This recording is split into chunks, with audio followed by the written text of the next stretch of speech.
never told and died. Been awake all night, so welcome to the Andy Schroeder Show.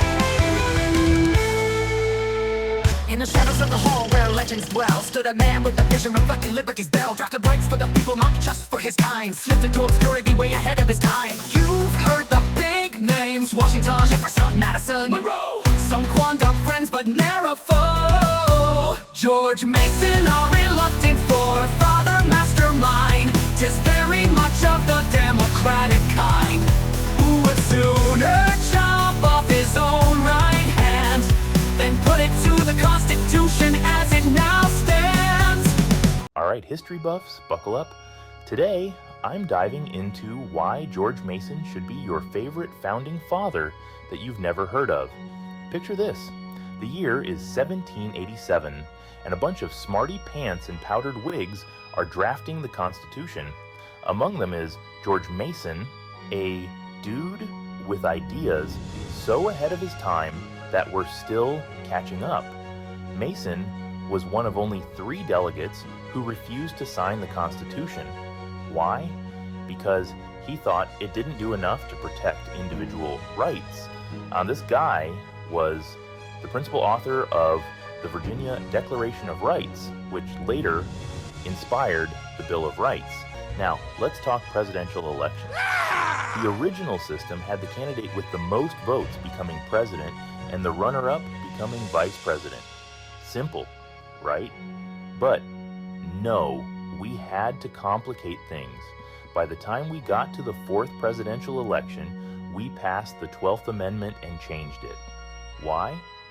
Because having a president and vice president who were political opponents was seen as a flaw. But was it really, or was it actually a more democratic reflection of the Republic? Historians say the Federalist Party died because of bad policy or the War of 1812. But here's a hot take. It didn't die. It got everything it wanted. The party's goals were co-opted by others, making it obsolete. Everyone chants one man, one vote, but when we vote for the president, it's more like one vote, 2 men. It's electoral pseudoscience, folks. We should all be more upset about rules that manipulate outcomes for the powerful. George Mason had it right. He wanted a system where the top vote getter became president and the runner-up became vice president. Fair and simple.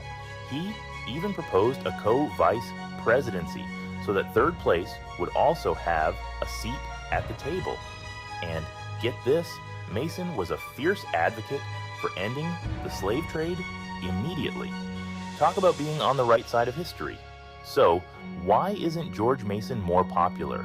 He had a better idea of freedom and representation than most people at the Constitutional Convention. In conclusion, next time you're debating why the system is broken, just remember George Mason had the answers. We just didn't listen. Thanks for tuning in. Don't forget to like, subscribe, and hit that bell for more historical hot takes. With his mighty pen of pen influenced such great minds, fathered 12 children and the Bill of Rights, a central government without which he could not get behind, to ratify such imperfection he would not sign. That slow poison, that slave trade in minds and morals, it is daily contaminating. A petty tyrant, every gentleman here is born. A modern aristocracy corrupt and forlorn.